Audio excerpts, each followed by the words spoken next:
Primeiramente, gostaríamos de agradecer pela presença de todos e dizer que é uma satisfação enorme tê-los aqui para tratarmos de um assunto tão relevante quanto a sustentabilidade e eficiência energética na construção civil. Eu sou o Bruno Casagrande, gerente de marketing e vendas da Fundação Vanzolini, e serei responsável pela intermediação desse evento. Quais são as inovações em geração de fontes de energia mais limpas? Como as construtoras e os próprios consumidores finais podem e devem adequar as suas residências para garantir um maior aproveitamento de energia e a maior economia? Essas são algumas das perguntas que serão respondidas pelos nossos palestrantes. Lembrando que esse evento foi elaborado em comemoração ao Dia Mundial do Meio Ambiente, último sábado, 5 de junho. Bem, e antes de darmos início às palestras, informamos que ao término das mesmas, abriremos para uma sessão de perguntas e respostas. Dessa maneira, solicitamos aos interessados que elaborem suas perguntas, se identifiquem e encaminhem pelo chat.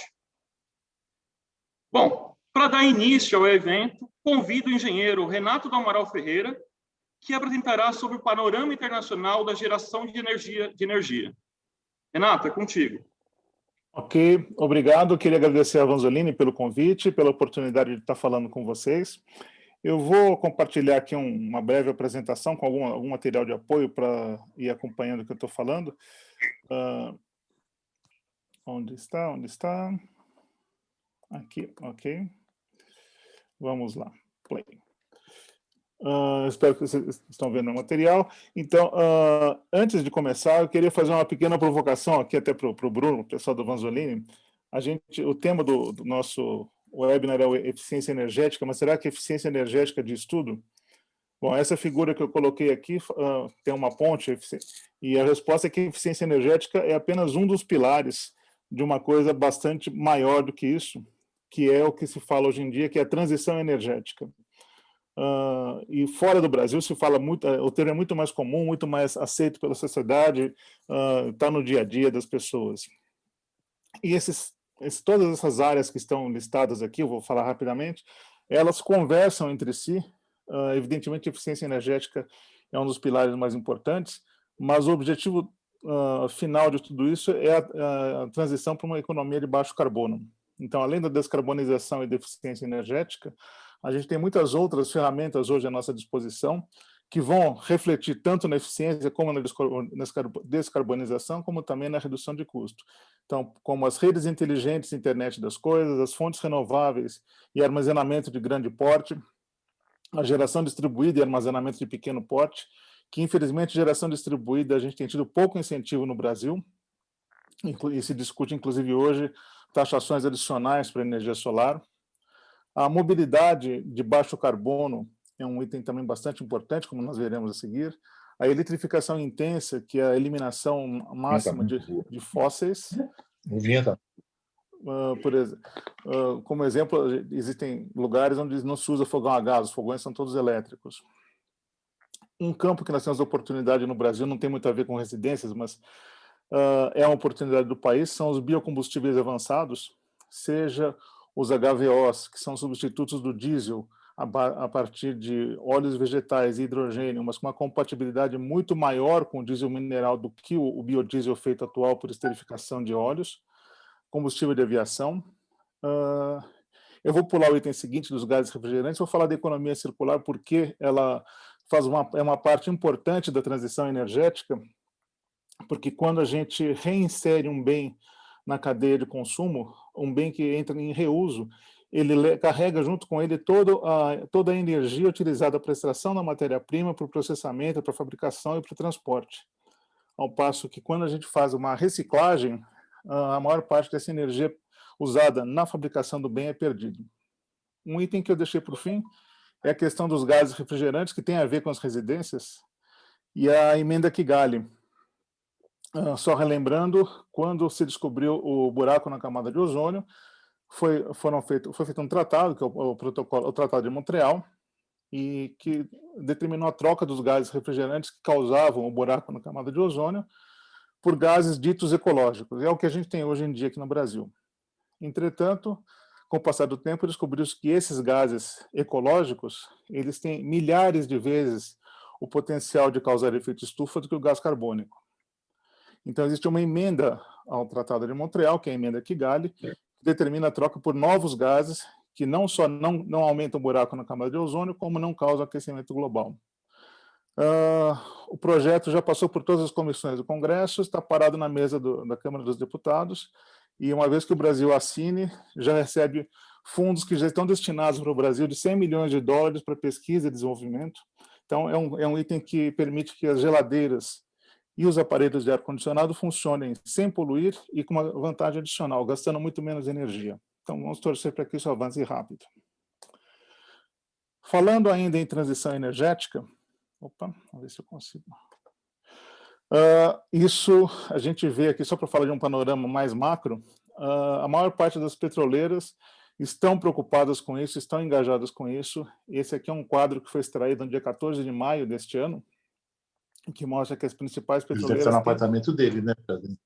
Tem planos de transição energética, de neutralização de carbono até 2050, mas de 14 de maio até hoje, já teve mudança nisso. Por exemplo, na semana retrasada, a Chevron teve que admitir no Conselho 2 cadeiras de representantes ambientalistas para corrigir os seus rumos, para reduzir as suas emissões. A Shell teve esse plano rejeitado por um tribunal na Holanda, e eles terão que refazer o plano para ser um plano mais audacioso. A Total, que tinha esse logo nessa data, mudou a marca na semana passada, agora é Total Energies, que é a petrolífera francesa, com o logo, a legenda TE, de Transição Energética, e Total Energies, e eles até falam que as cores do logo mostram a transição que parte do vermelho dos combustíveis fósseis, passa pelo azul do gás e chega no verde do hidrogênio verde e no amarelo do solar. Falando um pouco do Brasil, este aqui é um quadro do Balanço Energético Nacional, último disponibilizado pelo Ministério das Minas e Energia. A gente vê que as residências representam 10% do consumo de energia, que se não é muito grande, mostra que é um consumo que não é desprezível e também permite que a gente engaje a sociedade nesse movimento de eficiência energética e transição energética. Falando um pouco de alguns exemplos, a gente sempre fala de Europa, Estados Unidos e Canadá, mas existem iniciativas de transição energética pelo mundo inteiro. Então, se nós olharmos, hoje um polo de tecnologias limpas são os Emirados Árabes, em particular Abu Dhabi, mas ao mesmo tempo a Arábia Saudita está construindo uma cidade sustentável com emissão líquida zero, que é The Line, o nome da cidade. O rei do Marrocos, ele é um entusiasta de energia solar, então uma das maiores centrais de produção de energia solar do mundo está em Ouarzazate, no Marrocos, e eles têm um mix de tecnologias, tem energia solar de concentração em torre, energia solar de concentração em calhas parabólicas, estocagem em sal fundido, fotovoltaica, e eles já em breve terão também estocagem em hidrogênio. O nosso vizinho aqui de América do Sul, o Chile, é um dos países mais avançados na produção de hidrogênio verde e amônia. A ENDE, em parceria com a Yara Fertilizantes, tem uma fábrica de amônia a partir de água e energia solar. E mesmo a China, que é um dos maiores emissores, tem mudado o seu posicionamento. Recentemente tiveram uma restrição à mineração de criptomoedas com energias não renováveis, e a nova contribuição nacionalmente definida da China, a NDC, que é um compromisso que as nações têm no Acordo de Paris, foi emitida de uma maneira bastante mais agressiva do que a anterior. Alguns exemplos sobre transição energética fora do Brasil. Por exemplo, na província do Quebec, no Canadá, 100% dos medidores residenciais são inteligentes. Então, as pessoas conseguem acompanhar em tempo real pelo celular o consumo de energia nas suas residências. E existe um projeto piloto que eles estão fazendo nesse momento de mandar mensagens de SMS comparando o consumo da residência com os vizinhos de quarteirão. Com os medidores inteligentes, eles conseguem geolocalizar as casas e a pessoa se compara com seus vizinhos para incentivar as pessoas a ter uma competição saudável. Nos Estados Unidos, eu selecionei 2 exemplos aqui, a Modesto Power, na Califórnia, e a concessionária da cidadezinha de Apex, na Carolina do Norte, que tem programas de desligamento seletivo em horário de pico. Então, as redes inteligentes permitem também esse tipo de atuação. No horário de pico, em vez da distribuidora comprar energia adicional, que certamente será mais cara, eles pagam para os consumidores desligarem alguns equipamentos. Na Modesto, eles desligam só aparelhos de ar-condicionado, 10 minutos a cada 30. Em Apex, já tem outras opções, ar-condicionado, boilers, aquecedores de ambiente, e o consumidor pode optar se ele aceita desligar por 7 minutos, 15 minutos, ou meia hora, ou ficar as 2 horas de pico desligado. Conforme o nível de desconforto, ele recebe uma remuneração maior.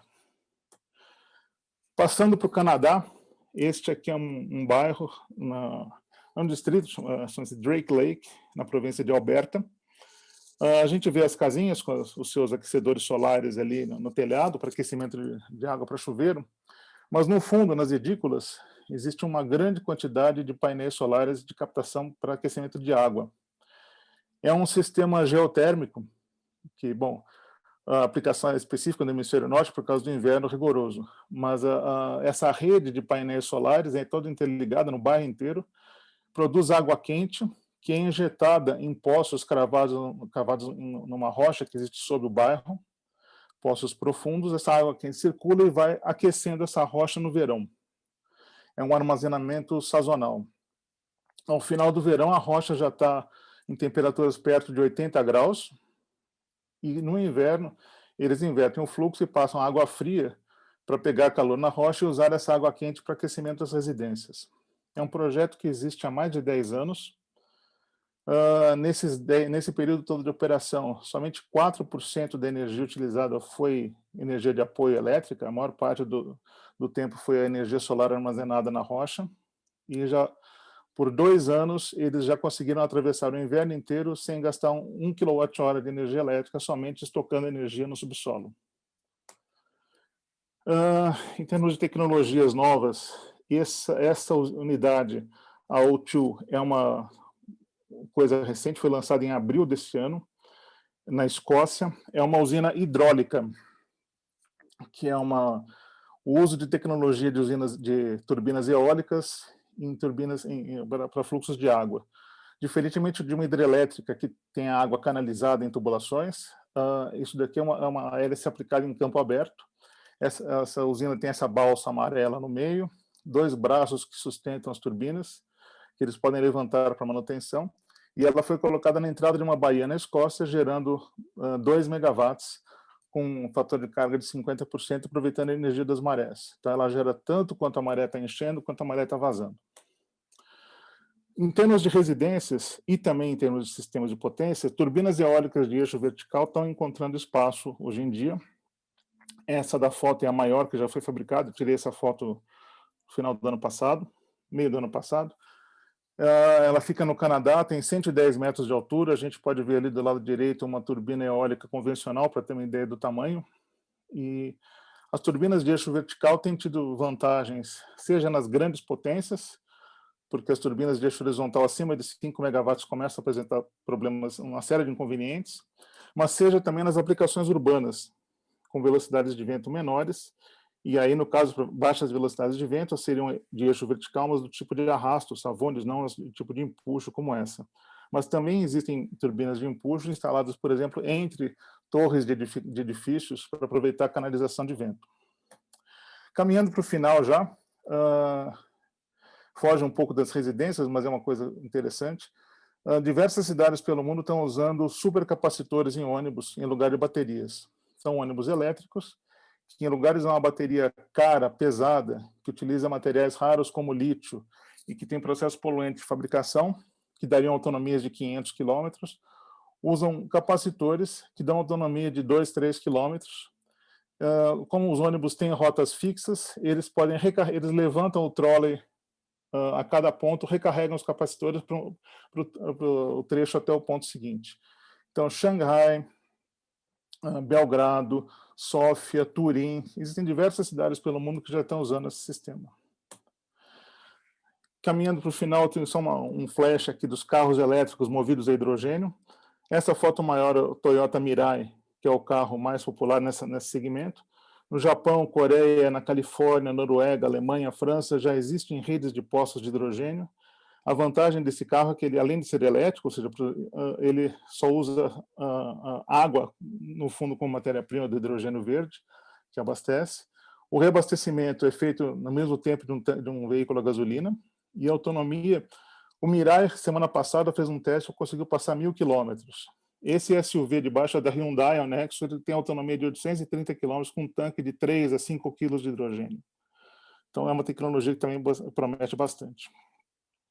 Bom, tem uma lista de coisas que a gente poderia falar aqui, sobre armazenamento de combustível, volante de inércia, energia geotérmica, o uso de veículos elétricos como armazenamento residencial, segunda vida para baterias de veículos elétricos para casas, telhas solares, janelas eficientes. Existem hoje em dia tecnologias de janelas muito sofisticadas que são do hemisfério norte para isolar o frio do calor, que a gente pode usar ao contrário aqui, mas tem bastante coisa, novidade por aí. Acho que o recado aqui era que as mudanças climáticas demandam, como resposta, uma transição energética ampla, com conscientização da sociedade, ações coletivas e coordenadas. E aqui no Brasil é o paraíso das tecnologias renováveis. Nós temos terra, sol, água, vento, biomassa, tecnologia. E se o país quiser, ele pode entrar nessa nova onda e disputar liderança em mercados como hidrogênio, HVOs, aços e fertilizantes de baixo carbono, mas é preciso priorização para isso. Eu queria agradecer a vocês. Tem aí meu e-mail, só lembra que tem um errinho, que depois eu passo para o Bruno aqui, e devolver a palavra para vocês. Só passando um recado para o próximo palestrante, que acho que é da Inmetro.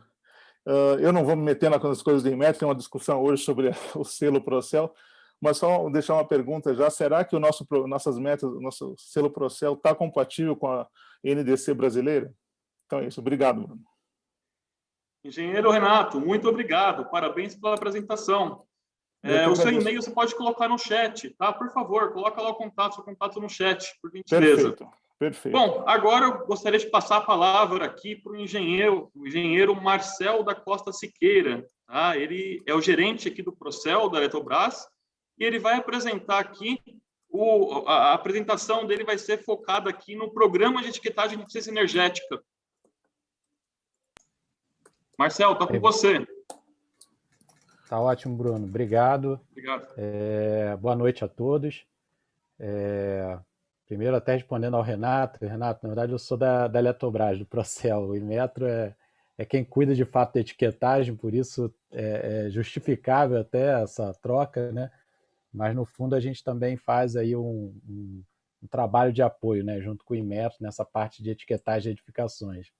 Então, é normal a gente ser confundido e não tem, obviamente, nenhum demérito em relação a isso.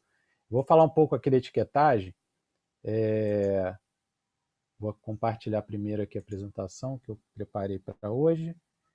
E eu achei interessante, né, agradecendo, inclusive, aí a oportunidade à Fundação Vanzolini, de trazer também não só um pouco da abordagem da etiquetagem, mas mostrar um pouco como é que ela evoluiu, né? Trazendo aí também uma perspectiva até de futuro, né? O que a gente pensa e o que a gente planeja no futuro.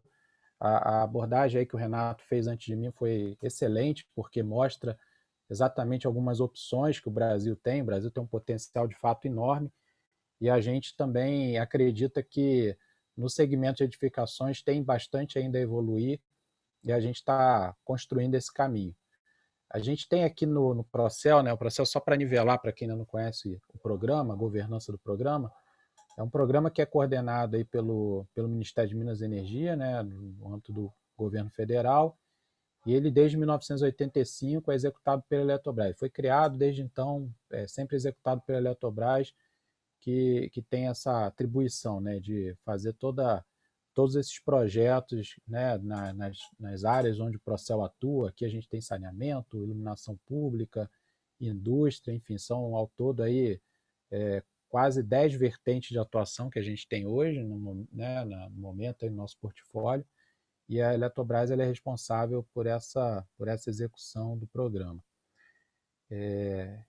Passando rapidamente aqui dos resultados mais recentes, né, que nós divulgamos agora no início do ano, o ano base 2020, a gente teve aí um resultado aí, expressivo, né, de em torno de 22 bilhões de quilowatt-hora reduzidos, e aí envolvendo diversas iniciativas, né, inclusive no setor de edificações, mas principalmente do selo Procel, onde a gente consegue induzir um resultado maior por conta da aquisição de produtos e equipamentos mais eficientes.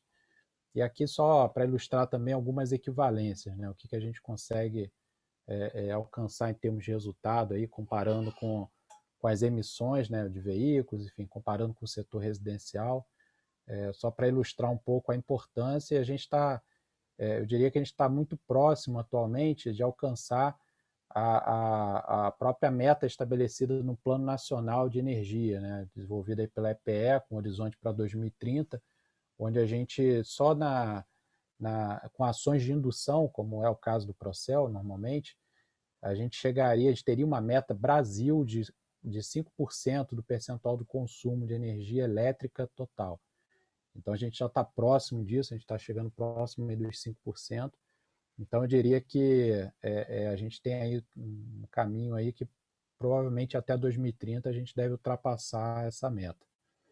E por que o setor de edificações ele é tão importante, né? Esse gráfico ele é autoexplicativo. A gente tem todos os segmentos, todos os setores que têm alguma relação com o setor de edificações, somado eles representam aí 52% do consumo de eletricidade. Aqui deixar bem claro que eu estou falando especificamente de eletricidade, que é mais ou menos a realidade do Brasil, né? O setor de edificações ele é muito intenso em eletricidade, ao contrário de outros países que lidam com sistemas voltados para aquecimento. Na nossa realidade, a eletricidade ela não demanda tanto, a energia para o setor de edificações não demanda tanto de outros insumos, né? Basicamente, a eletricidade, em algumas regiões se usa bastante gás, alguns derivados de petróleo, mas na maioria dos casos a eletricidade, então representa bem que é necessário a gente atuar no âmbito do setor elétrico quando a gente fala de eficiência energética, sem sombra de dúvida é a prioridade. E aqui mostrando um pouco também do levantamento dentro do plano decenal da EPE, né, do mais recente, né, que é o PDE 2030, a gente tem aqui uma perspectiva, né, dentro dos cenários que a EPE normalmente define, fica muito claro ali que as principais iniciativas elas estão extremamente alinhadas com o que o Procel já vem fazendo. Então, a gente tem tanto na parte da etiquetagem obrigatória, no estudo de benchmark, para estabelecer um parâmetro para desempenho energético operacional, falando mais especificamente das edificações em uso, e também das revisões dos índices mínimos para ar-condicionado. É um trabalho, inclusive, que a gente está agora já implementando esse ano, junto lá com o CGE, né, com o comitê lá coordenado pelo Ministério que trata dos índices mínimos de eficiência energética para aparelhos, onde a gente tem a satisfação de coordenar o grupo que trata da temática do ar-condicionado. E aí a gente tem aqui essas medidas como o maior potencial para o setor de edificações, segundo os estudos aí dos especialistas do setor e da EPE. E falando um pouco mais detalhadamente aqui do Procel, o que a gente tem feito nos últimos anos, aqui é um recorte bem recente, né, pegando aí de 2017 para cá, a gente teve a figura que a gente chama de plano de aplicação de recursos, que a gente chama de PAR. São ciclos anuais de planejamento, né? Então, a cada 12 meses a gente renova esse ciclo, passando por toda uma governança, que até pelo fato de a gente ter um tempo curtíssimo aqui, a gente não vai detalhar tanto, mas o que eu acho importante vocês saberem é que esse tipo de investimento ele vai ocorrer sempre a cada ano, né? E aí é daí que a gente consegue evoluir, né, nos projetos, nas propostas. É um processo extremamente participativo. Nesse momento, o próprio Ministério ele abriu uma chamada de ideias, onde ele disponibilizou, né, para a sociedade, ampliando a participação aí de todos os agentes e tal, a possibilidade de receber contribuições, né, de nós termos contribuições também de quem hoje não está dentro daquela estrutura tradicional da governança do Procel, né, que envolve aí hoje diversos agentes do setor, mas ainda assim, tentando ampliar a participação da sociedade, o Ministério abriu agora uma chamada de ideias, ela se encerra, na verdade já está aberta há pouco mais de um mês, ela vai se encerrar agora essa semana, e a gente tem colhido contribuições bastante relevantes para que a gente possa internalizar nesses planos de aplicação de recursos. Então, só para ilustrar aqui os valores, nós tivemos no primeiro ciclo 111 milhões de reais de investimento, 140 no segundo, e nesse momento o plano que está em execução ele envolve 361 milhões de reais de investimento. E aqui só para ilustrar também o volume de contratos, convênios, chamadas públicas, enfim, tudo isso é fruto uma história aí recente, mais recente do Procel em termos de investimento.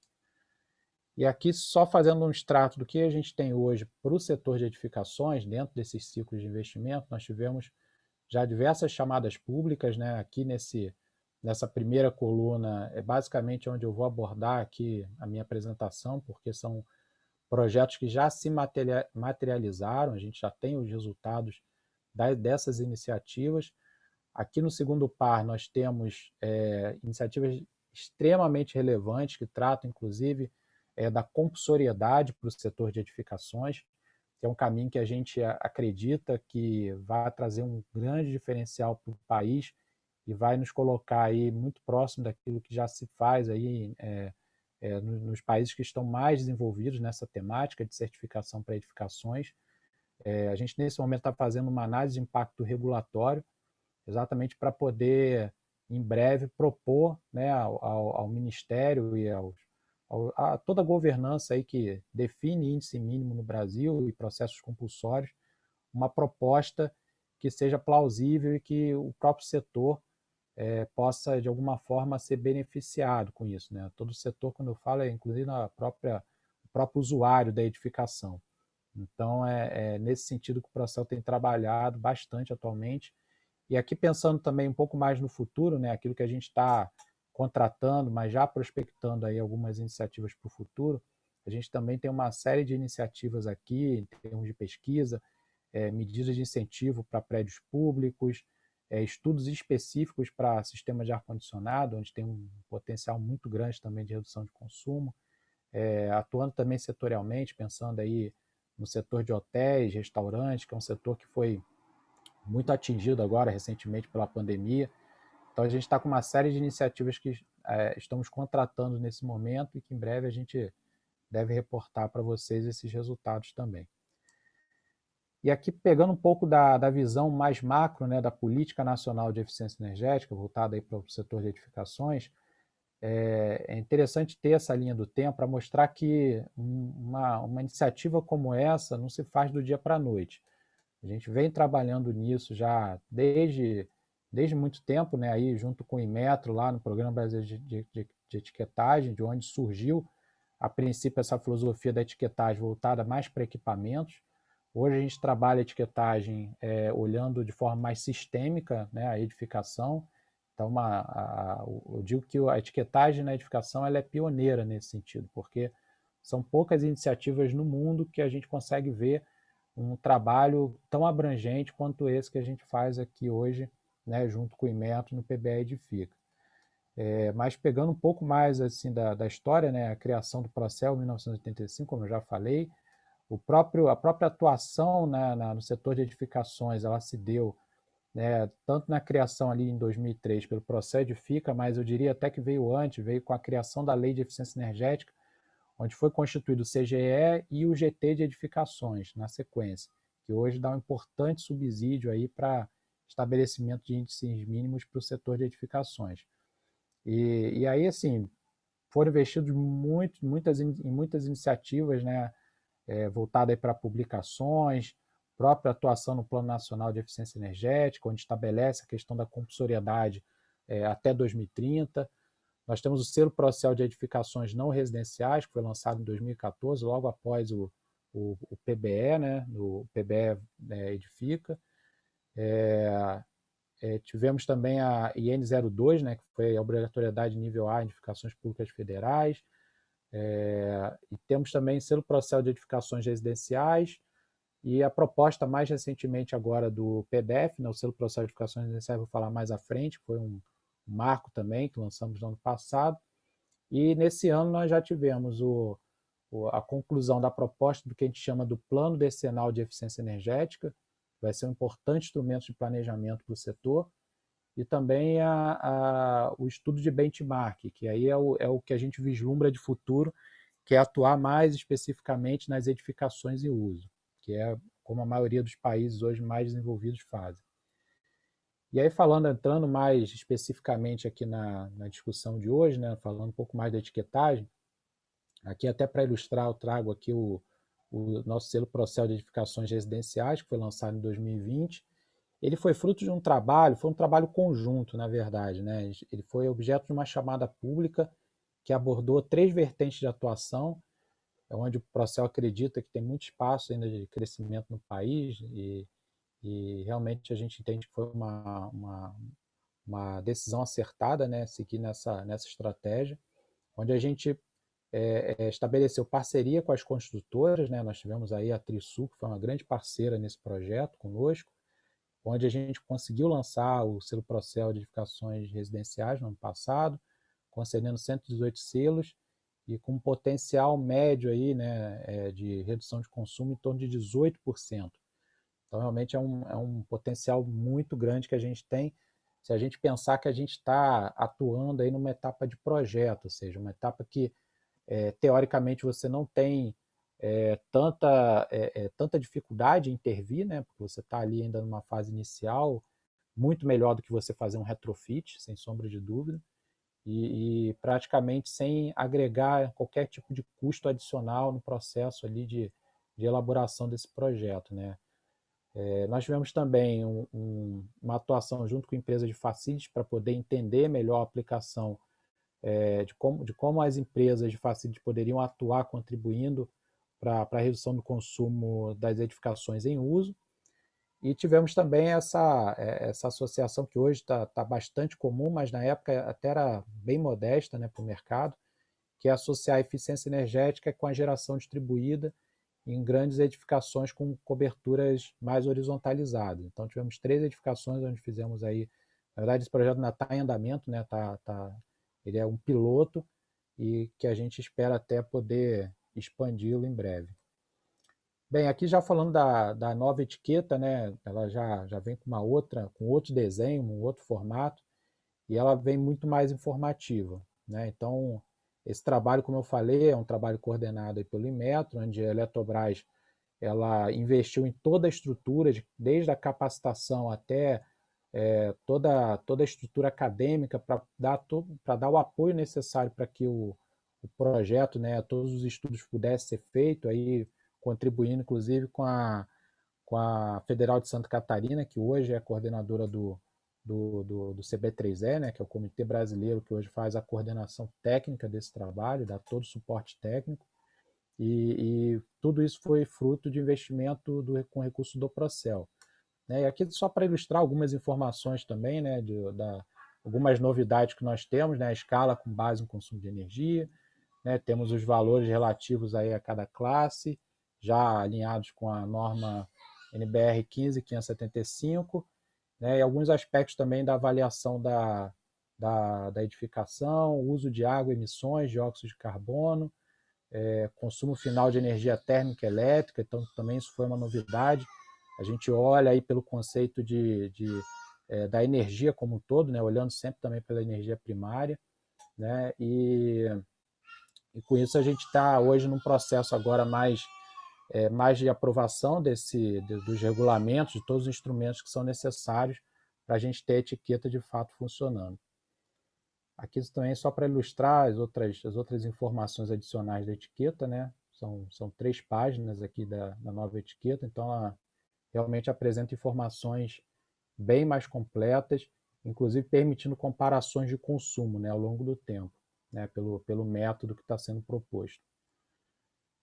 E aqui também a gente tem, dentro desse novo método, uma novidade que é para edificações, já aproveitando a questão daí da microgeração distribuída, usando os painéis fotovoltaicos, uma classificação tanto para edificação que seja NZEB, né, que tem o consumo próximo de zero, ou seja, se a geração ela fosse, né, for tão representativa ao ponto de ser superior a 50% da demanda daquela edificação, a edificação ela recebe essa classificação adicional como NZEB, e se ela tiver uma geração positiva, um saldo positivo na geração, ela é classificada também, a gente ainda está pensando aí numa sigla que seja, né, que tenha um apelo mais de marketing, né, para poder motivar aí as construções a aderirem, né, a esse projeto, mas a gente colocou a sigla que é EP, né, que é de energia positiva, né, e teria também esse tipo de edificação também teria uma diferenciação na etiqueta. E aqui, olhando mais para o futuro, já, né, caminhando para o final aqui da minha apresentação, a gente investiu bastante também nos estudos de benchmarks para a gente poder ter parâmetros, referências para adotar aí, né, também para o setor, já pensando nas edificações em uso, onde isso já é muito comum em diversos países da Europa, Japão, enfim, vários países já praticam esse tipo de certificação, esse tipo de etiqueta. E a gente abordou inicialmente esse conceito do benchmark em algumas instalações comerciais, né? Então foram 15 tipologias no total, onde muito provavelmente aí já no próximo ano a gente já deve desenvolver uma metodologia para poder estabelecer um processo de certificação também para as edificações em uso, com base nesse conhecimento e outros estudos também que já estão sendo providenciados. Bem, era isso. Agradeço aí, desculpa, acho que eu passei um pouquinho aqui no meu tempo, mas agradeço a oportunidade e fico disponível aí para as perguntas. Muito obrigado. Engenheiro Marcel, nós que agradecemos. Parabéns pela apresentação. E agora, trazendo aqui um case de eficiência energética e sustentabilidade, eu queria passar aqui a palavra para o Roberto Pastor, que é diretor da Trisul. Boa noite a todos. Gostaria de agradecer aos organizadores desse evento por poder participar, estar aqui hoje com vocês e participar do evento.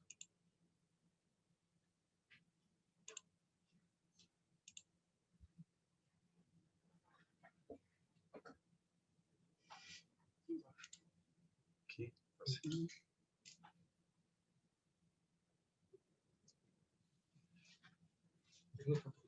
Vocês estão vendo minha tela? Estão me ouvindo? Estamos sim, Roberto, 100%. Bom, Trisul, meu nome é Roberto Júnior, sou diretor técnico da Trisul. Vou apresentar para vocês aqui construção sustentável, uma decisão estratégica. Bom, falar um pouquinho aqui sobre os pilares da minha área aqui, que é a diretoria técnica. Sustentabilidade, planejamento, tecnologia e inovação. Sustentabilidade, que antes era visto como um vilão, hoje é uma grande oportunidade. Nós temos um trabalho de anos, aí de 11 anos, nós começamos lá atrás, devagarzinho essa área foi crescendo, até a gente poder obter a nossa primeira certificação, que eu vou falar um pouquinho mais para frente, né? Inclusive, nós temos um trabalho muito forte em todos os sistemas construtivos, em logística reversa. Então, essa é uma área que ela vem evoluindo ao longo desses últimos anos. Temos também um trabalho muito forte de planejamento, um planejamento operacional, onde a gente tem um controle e um monitoramento muito grande no canteiro de obras. Temos uma área de logística agregada a esse planejamento, com um acompanhamento praticamente diário da evolução de nossas obras. Tecnologia, eu diria para vocês hoje que nós temos tecnologia, não só tecnologia construtiva, como também tecnologia incorporada ao nosso produto. Então, por exemplo, nós temos uma área de personalização e nessa área nós oferecemos ao nosso cliente um sistema de automação, um sistema de casa conectada. Inclusive, o investimento não fica só em termos de unidade. Nós estamos implantando hoje também um sistema nos nossos empreendimentos de supervisão predial.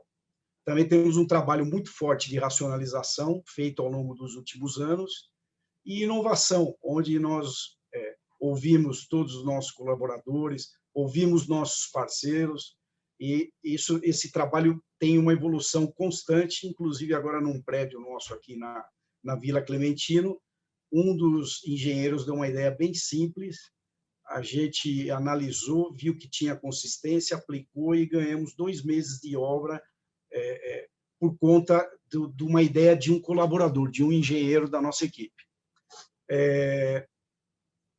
Após a implantação da primeira certificação, que eu vou falar um pouquinho mais para frente, do selo Aqua, mais ou menos em 2018, eu estava conversando aqui com o nosso coordenador, o Vitor. Eu falei, Vitor, eu acho que a gente está trilhando um trabalho muito, muito bacana na área. Eu acho que chegou a hora da gente dar um passo a mais. Eu comentei com ele, eu acho que o momento agora, vamos estudar a certificação da Eletrobras, o Procel. E, coincidentemente, nós entramos na página da Eletrobras e faltavam 3 dias para fechar uma chamada pública. Aí foi uma correria aqui na empresa, nós preenchemos, entregamos toda a documentação e, pelo nosso trabalho forte, tivemos a sorte de ser escolhidos pela Eletrobras para participar desse processo de certificação do Procel, né? Do Procel Edifica. Então, no comecinho de 2018, a Eletrobras nos indicou uma consultoria chamada Ares. Essa consultoria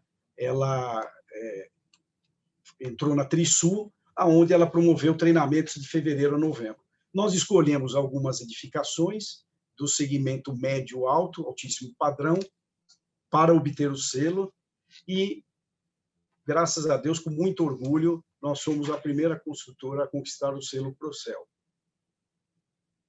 Bom, o selo Procel, ele tem alguns requisitos. A pontuação mínima do selo é 4,8 e pelo menos uma classificação A. Os requisitos que envolvem o residencial são envoltória para verão, envoltória para inverno e aquecimento de água. Um pouquinho mais para frente eu vou mostrar os requisitos do comercial que são diferentes do residencial. Bom, a envoltória para verão e para inverno são características construtivas. Transmitância térmica e capacidade térmica de paredes e cobertura. Porcentagem de abertura para ventilação e iluminação natural. E o sistema, nós temos que definir o sistema de aquecimento de água, com definição de marca e modelo dos equipamentos. O primeiro empreendimento que nós escolhemos para receber a certificação foi o Oscar Ibirapuera. São 2 torres com apartamentos de 184 a 231 metros, 3 e 4 suítes, onde nós tivemos 56 etiquetas em fase de projeto. Após o empreendimento ser entregue, nós vamos ter uma auditoria onde vai ser certificado o produto final. Esse empreendimento, o Oscar Ibirapuera, ele teve 18% de economia de energia estimada em relação à média do mercado. Ou seja, ele comparado a outros empreendimentos de porte similar, ele tem 18% de economia. O empreendimento o Oscar Ibirapuera são 2 torres. Nas 2 torres, o sistema que nós escolhemos de aquecimento foi um sistema solar e a gás nas unidades. Inclusive, até eu coloquei aqui uma observação, a Torre 2, durante o processo lá de consultoria, né, da Ares, nós identificamos que teríamos que fazer uma mudança com um aumento de área de ventilação em um dos caixilhos de dormitório para poder atender os requisitos. Aqui eu coloquei um comparativo das 2 torres dentro do mesmo terreno. Vocês podem ver que elas tiveram notas diferentes. Se vocês forem no quadro da Torre 2 e olharem para a envoltória de inverno, vocês vão ver que algumas unidades tiveram nota A. Então, olha que curioso, né? 2 torres no mesmo empreendimento com notas diferentes, e se vocês olharem na própria envoltória de inverno, entre unidades houve notas completamente diferentes. Então, foi a análise que foi feita, com base nessas notas, a gente conseguiu atingir a nota mínima do selo, né? O segundo empreendimento é o Atos Paraíso. Ele é uma torre, é um empreendimento de médio e altíssimo padrão, são unidades de 156 metros quadrados, com 2 e 3 suítes, dependendo da planta. Nesse empreendimento, nós temos 38 etiquetas, e nesse empreendimento, se comparado a outros empreendimentos do mesmo porte, nós obtivemos 17% de economia de energia estimada em relação à média do mercado. Bom, o empreendimento ele tem um sistema de aquecimento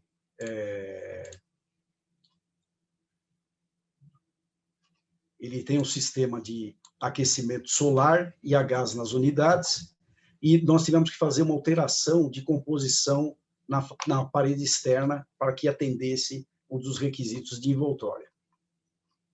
Aqui também nós temos aqui a sede da Trisul. Essa sede ela vai ficar pronta esse ano, é localizada também no Ibirapuera, e ela também vai conquistar o selo Procel de edificações comerciais na fase de projeto.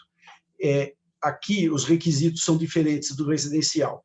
Aqui os requisitos são envoltória, iluminação e condicionamento do ar. Aí ele, quando comparado com um empreendimento similar ao mercado, ele apresenta 21% de economia de energia estimada em relação à média do mercado. Bom, os principais desafios. Nossos principais desafios foram definição do produto, especificar esses equipamentos com a demanda de prazo dos projetistas, porque você tem os projetistas que trabalham com a gente, eles não tinham o know-how dessa certificação Procel. Então, todo esse know-how que a Ares passou, que a consultoria passou, foi passado para esses projetistas para atenderem todos esses requisitos. E uma das dificuldades que nós tivemos foi escolher o sistema de aquecimento de água que mais atendesse custo, qualidade e empreendimento. E um outro problema grande que nós tivemos foi o lançamento. Então, você definir produto, pegar os projetistas, passar a cultura do selo Procel para esses projetistas, definir sistema de aquecimento dentro de um prazo de lançamento, porque o que acontece? Nós compramos o terreno, da compra do terreno sai o estudo de viabilidade, define-se o produto, aí é feito o lançamento. Do lançamento até o começo de obra, nós temos 6 meses. Dentro desses 6 meses, o tempo é muito curto. Então, atender, definir produto, projetistas, definir o sistema de aquecimento, para poder entregar no prazo esse lançamento, foi muito difícil conciliar tudo isso. E aculturar toda a nossa equipe interna também de arquitetos a implementar o selo Procel aqui internamente, né? Agora, na minha visão, um dos grandes desafios do selo é implementar o selo nos diferentes segmentos econômicos do mercado imobiliário. Então, por exemplo, aqui os empreendimentos que foram escolhidos são empreendimentos de médio e altíssimo padrão. Na minha opinião, implantar esse selo num segmento econômico, Minha Casa Minha Vida, ou até um segmento acima, eu acho que hoje é um grande desafio para as empresas. Então, isso eu acho que tem que pensar, a gente estudar isso junto com a Eletrobras, para poder deixar isso mais acessível a outras empresas também.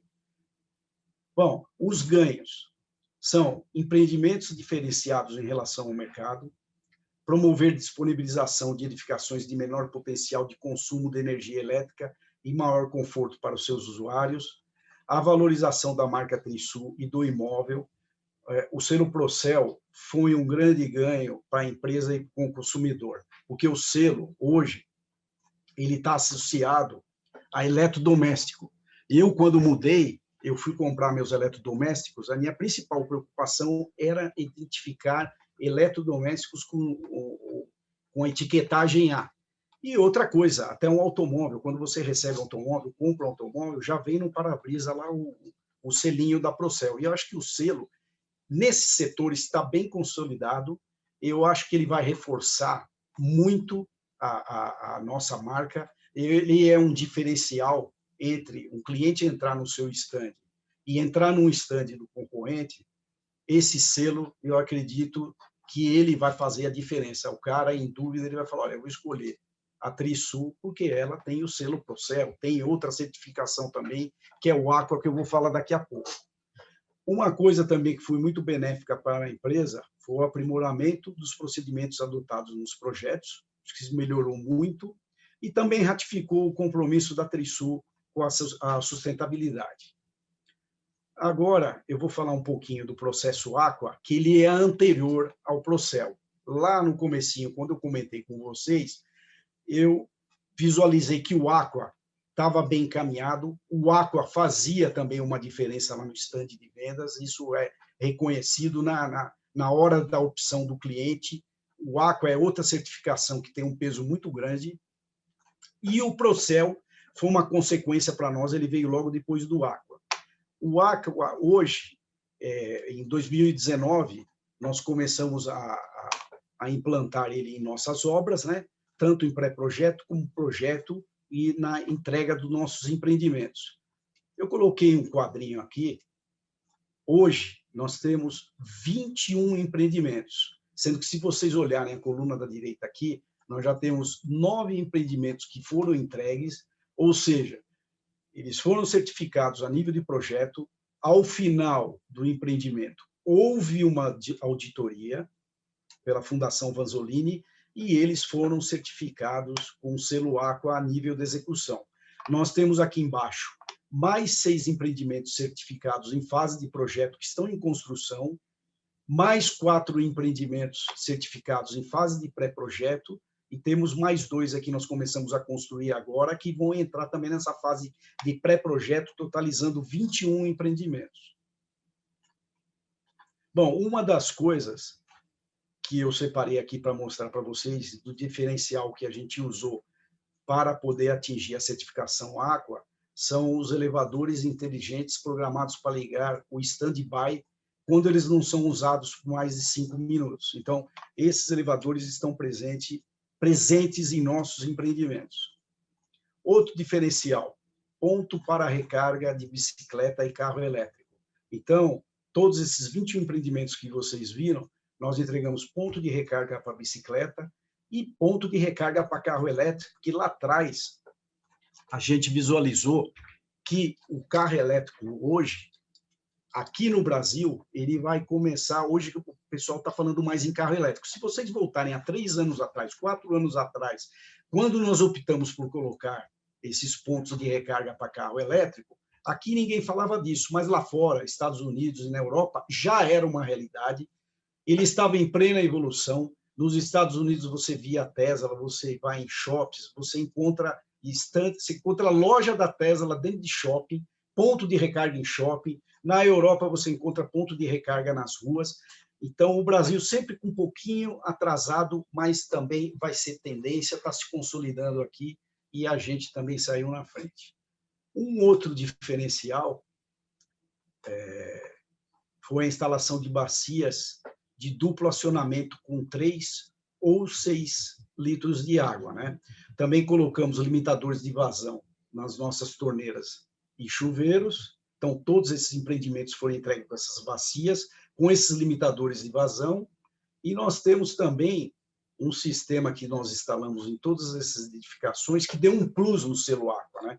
Que é o sistema de reuso de águas cinzas. Esse sistema ele capta a água do chuveiro, água do lavatório, ela é direcionada para um sistema de filtragem que fica no subsolo dos prédios. Após passar por esse processo de filtragem, ela é armazenada numa caixa d'água à parte, tem um sistema de bombeamento à parte, não tem nada a ver com a água potável, é só para esse sistema. Ele vai para uma outra caixa d'água em cima do prédio, também a parte do sistema de água potável do prédio, aonde tem uma outra tubulação que vão alimentar as bacias, os jardins e algumas torneiras das áreas comuns para lavagem. Então, isso daí proporcionou uma grande economia para nossos clientes, pensando nos nossos clientes, para dar um diferencial de venda. Então, isso foi instalado, foi um plus a mais que nós demos aí na certificação Aqua. Nós também entregamos lixeiras, essas lixeiras são para resíduos orgânicos e reciclável, elas são entregues em todos os pavimentos e vai proporcionar a segregação dos resíduos na origem. Nos nossos empreendimentos também, nós temos uma área de depósito no térreo. Essa área foi concebida para receber mercadorias de grande valor enquanto o proprietário estiver ausente. Então, recebe geladeira, fogão, sofá e outras mercadorias mais. Também trouxe a certificação água, ela trouxe uma maior aproximação com nossos vizinhos. Então, antes do início de obra, nós mandamos uma carta a todos os vizinhos, tá? São várias cartas. Antes do início da obra, quando nós compramos o terreno, nós notificamos toda a vizinhança. Na demolição, também é feita uma nova notificação. Quando vai executar stand de vendas, quando vai iniciar a obra, novas notificações. Se vocês virem aí, são 9, 10 pontos que a gente vai notificando todos os vizinhos. Após o início da obra, fundação, estrutura, fachada, execução de calçada e final de obra. Então, isso também foi ótimo, porque com essa pandemia, o que aconteceu? O povo ficou tudo em casa e os vizinhos ficaram mais difícil, intolerantes. Então, como a gente já tinha esse canal aberto, facilitou mais. E aí você vai ganhando o jogo de cintura para poder lidar com a vizinhança. Você vai encontrar todo tipo que é tipo de vizinho. No geral, você orientando, dando uma satisfação, você acaba diminuindo, mitigando esses problemas. Então, nós comunicamos também no nosso programa de sustentabilidade, nós fazemos manutenção, limpeza da rua. Na portaria da obra, essa carta orienta, a gente faz coleta de pilhas e baterias, deixamos contato aberto, tanto obra quanto saque, com o nome do engenheiro, tudo certinho, e vou falar para vocês, os vizinhos procuram, a maioria é muito fácil de conversar, é só esclarecer que está resolvido. Tem outros vizinhos que são um pouquinho mais difíceis, dão um pouquinho mais de trabalho, mas vai conversando. A gente recebe até pedido de reembolso de fone, de ouvido. Outro dia, um vizinho mandou uma nota fiscal, queria receber o valor de um fone, que dizia que não estava aguentando o barulho da obra. Então, é questão de conversa, é carinho, é conversa. Então, isso foi muito importante também dentro da certificação Aqua, enriqueceu a gente para poder ter mais jogo de cintura e poder lidar com o vizinho e com nossos clientes também. Bom, eu termino aqui a apresentação, eu deixei os meus contatos e vou aproveitar aqui e comentar com vocês. Aqui embaixo tem um site nosso aqui, Universidade Trisul, e esse site nós criamos aproximadamente 4 anos atrás. Antes da pandemia, nós recebíamos muitas visitas dos nossos canteiros das faculdades, das universidades, e percebemos que eles não tinham material de apoio. Criamos o site com todas as etapas construtivas, documentamos com filme. O site é interessante, se alguém tiver interesse pode estar entrando. Ele é atualizado semanalmente, tem muitas matérias também de sustentabilidade e, para quem quiser, está aí o contato. Obrigado a todos e encerro aqui a apresentação. Engenheiro Roberto, muito bom. Parabéns para você, para o seu time e para toda a Trisul, que, inclusive, por conta de todas essas ações, conquistaram o título de empreendedor Aqua, né? Que está justamente aí inovando, né, todo o mercado da construção civil aqui de São Paulo e do Brasil, né? Bom, agora eu queria convidar o professor Martins, que vai falar um pouquinho sobre economia de energia em edificações. O professor Martins é coordenador executivo das normas aqui da construção civil e sustentabilidade da Fundação Vanzolini.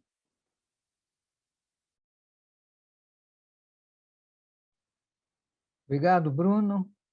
Eu vou compartilhar minha tela para poder começar a fazer minha apresentação. Cadê o compartilhamento da tela? Não, espera aí.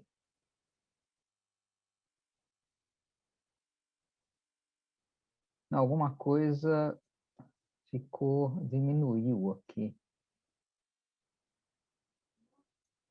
Gente, como é que eu volto para a tela maior? Professor Martins, Oi. Primeiro vai no share screen. Não, a minha tela ficou pequenininha. e eu não estou sabendo como aumentá-la de volta. Ah, já achei. Sai, claro, sai do mínimo. Fácil, né? Só que está tão mínimo que foi difícil achar para ler isso. Não, o share screen está aqui. Eu vou compartilhar.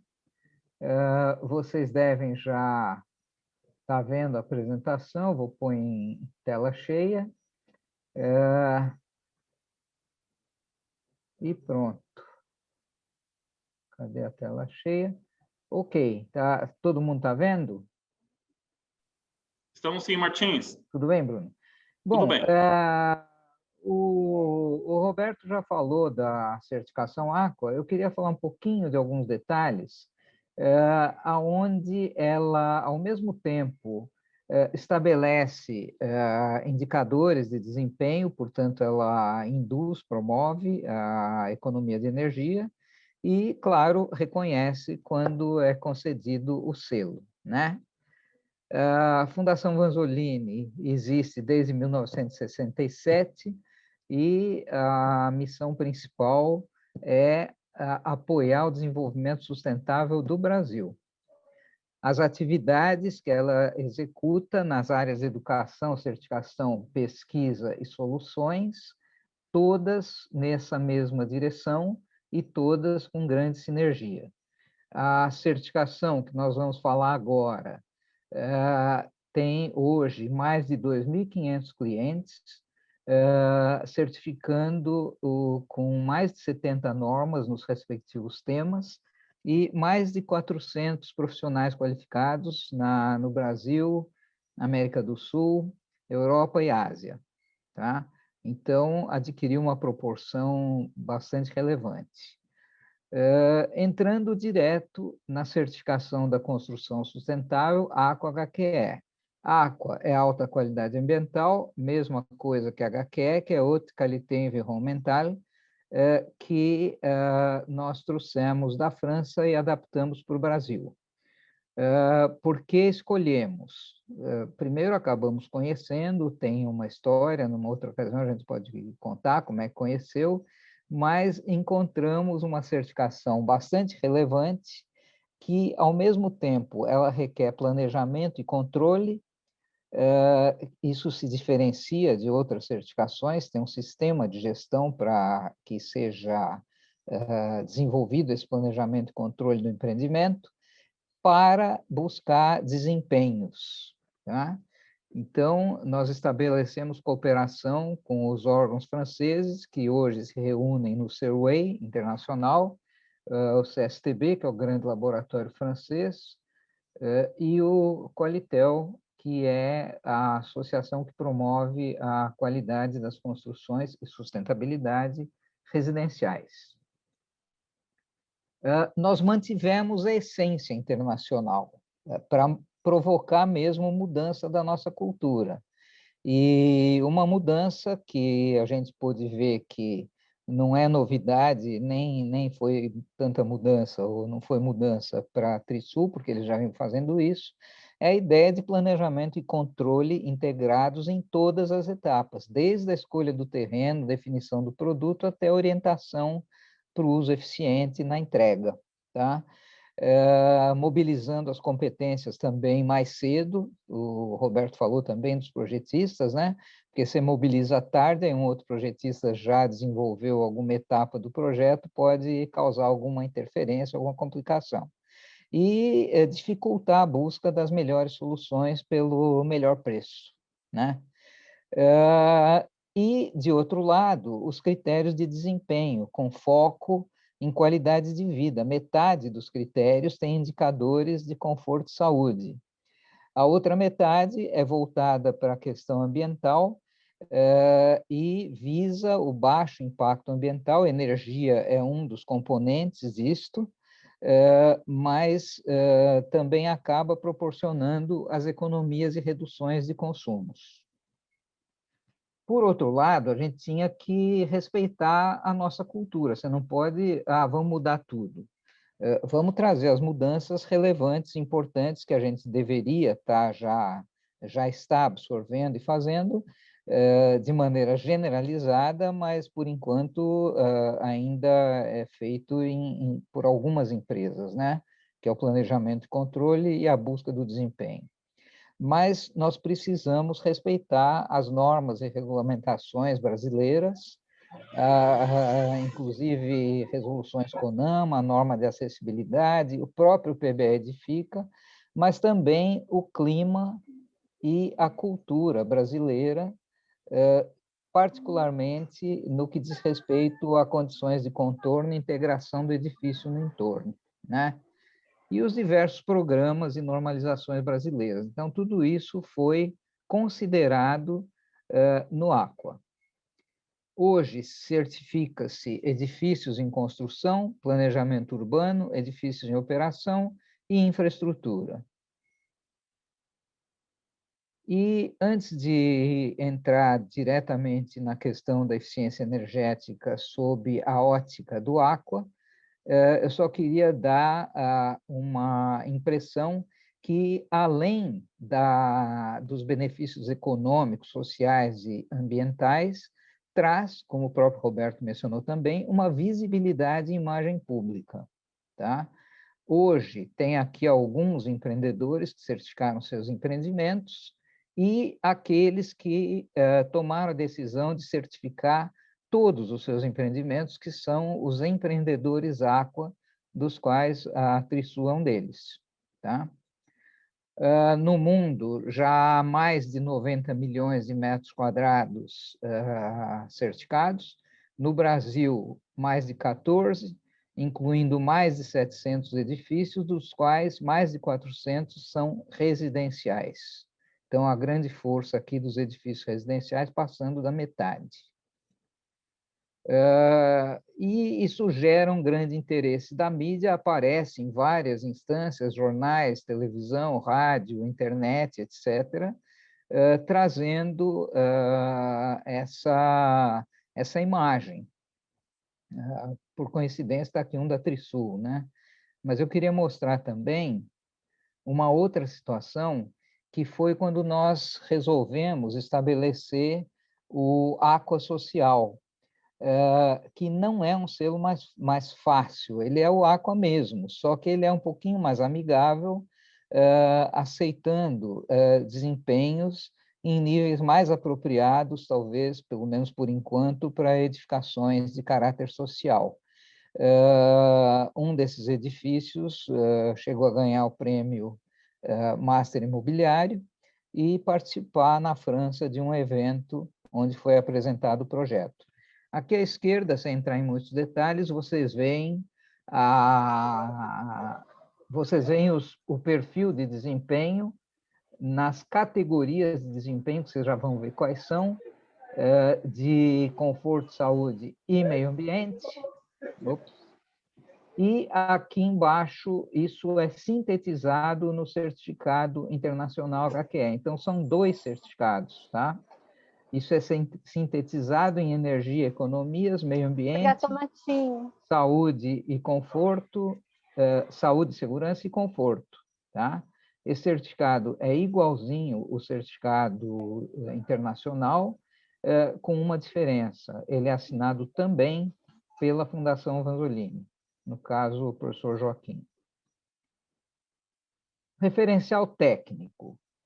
Ele exige o planejamento e controle num sistema de gestão de empreendimento que é o conhecido PDCA, porém bem focado na construção civil.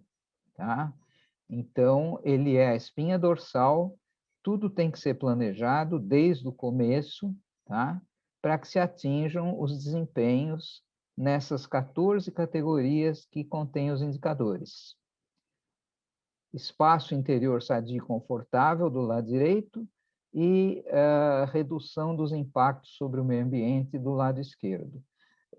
E tudo, evidentemente, funcionando em sinergia, como a gente vai ver alguns aspectos.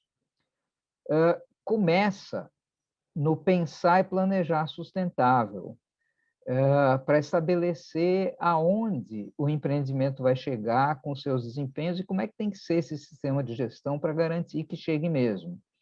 Então, começa pelo confronto do contexto local com o contexto do empreendimento, as opções funcionais, etc. E aí é o ABC, quer dizer, pensa e planeja o sustentável, projeta como planejado, constrói como projetado e aprende e melhora, não só durante o empreendimento, mas também para o próximo. Tá? Dessa análise das características positivas e restrições do local do empreendimento, já sai na primeira categoria de indicadores. Eu não vou entrar em detalhe em indicadores, isso está disponível na internet para quem quiser ler o referencial, mas vocês podem também nos pedir, a gente indica o caminho, se não encontrar. Mas na relação do edifício com o seu entorno, o conhecimento local já permite que se tire vantagem desse contexto e reduza as limitações, por exemplo, em sombreamento, ventilação natural, iluminação, insolação, etc. Né? E também quando já se pensa na ecomobilidade, que é algo que não gera uma economia de energia direto no empreendimento, mas já promove uma visão de buscar uma mobilidade mais verde, tá? E, claro, sem perder a visão de economia em condição de conforto. Na escolha integrada dos produtos, economias de energia são induzidas pela escolha do produto, considerando estratégias de transporte, aspectos ambientais do ciclo de vida, facilidade de limpeza, conservação e durabilidade. Tudo isso pode aparecer quando o produto tem numa declaração ambiental de produto. Se não, é exigido do fornecedor, pelo empreendedor, que o próprio fornecedor faça uma autodeclaração dizendo aonde ele está, para permitir a comparação. No canteiro de obras, nem se diga, começa a economia de energia nos processos construtivos e soluções, mas também a própria redução e gestão dos resíduos reduz o desperdício de energia na geração e disposição inadequada dos resíduos, dentro e fora da obra, tá? Não só durante ali o canteiro, mas também quando sai. Então, vai além do próprio empreendimento. O item energia, propriamente dito, ele está bem focado na etiquetagem do PBE Edifica, né?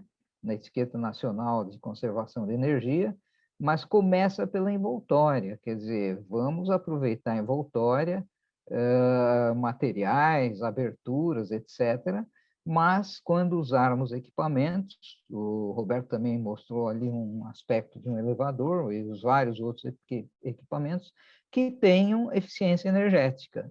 Então, tudo isso vai se somando para se chegar, no final da história, com uma perspectiva de economia de energia para o usuário, mas também durante a obra, para o próprio empreendedor, e fora do empreendimento, nas relações do empreendimento com o seu meio, nas diversas relações das pessoas, enfim, que também pode se promover dos resíduos, dos fluxos, né, que se pode promover economia de energia. Na água, a redução do consumo de água vai exigir menos energia para movimentar a água, e água de chuva com sistemas gravitacionais também reduzem o consumo de energia.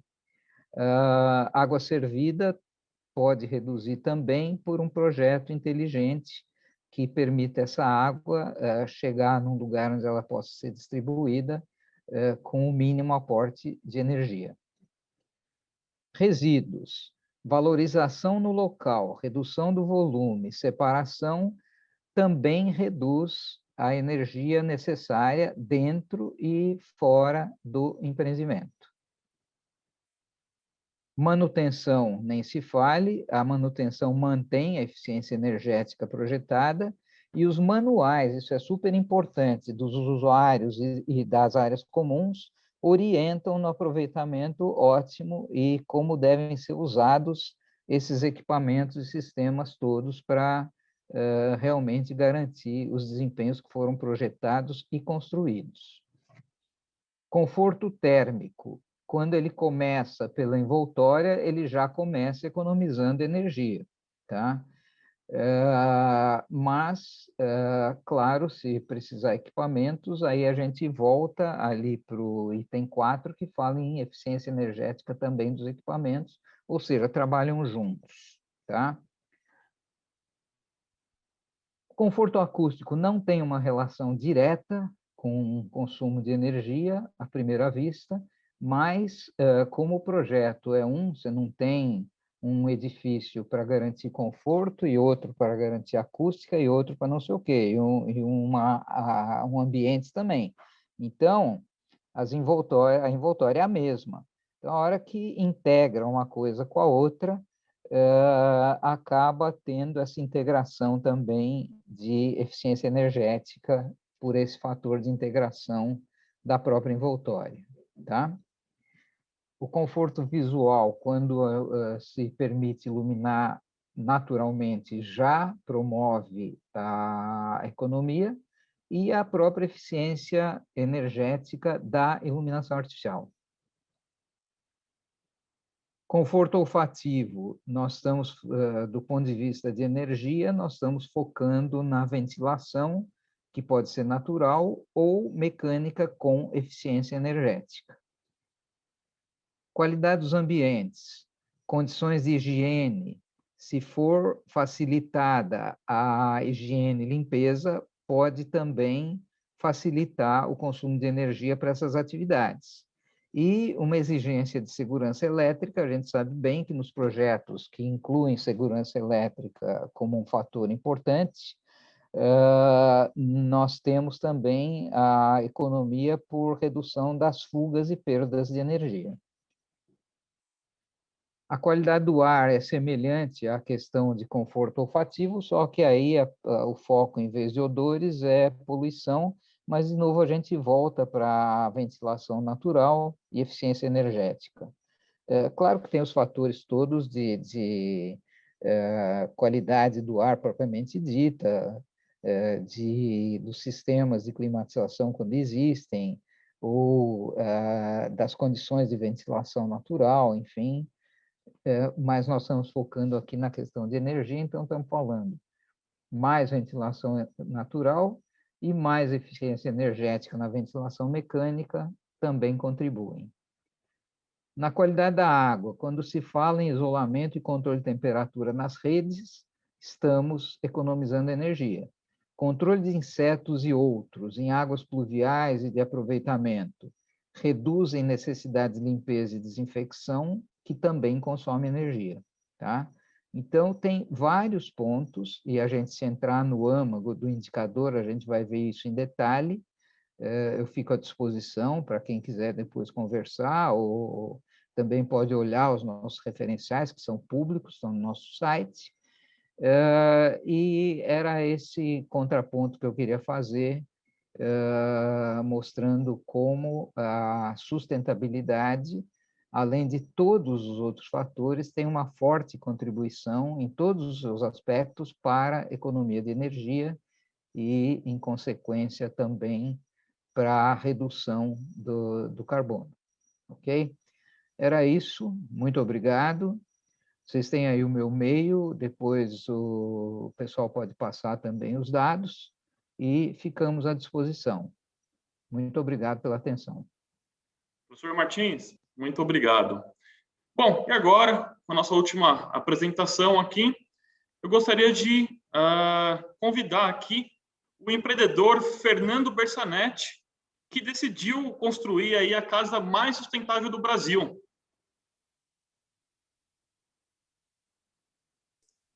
Vamos lá. Boa noite a todos. Deixa eu compartilhar a minha tela aqui, rapidinho.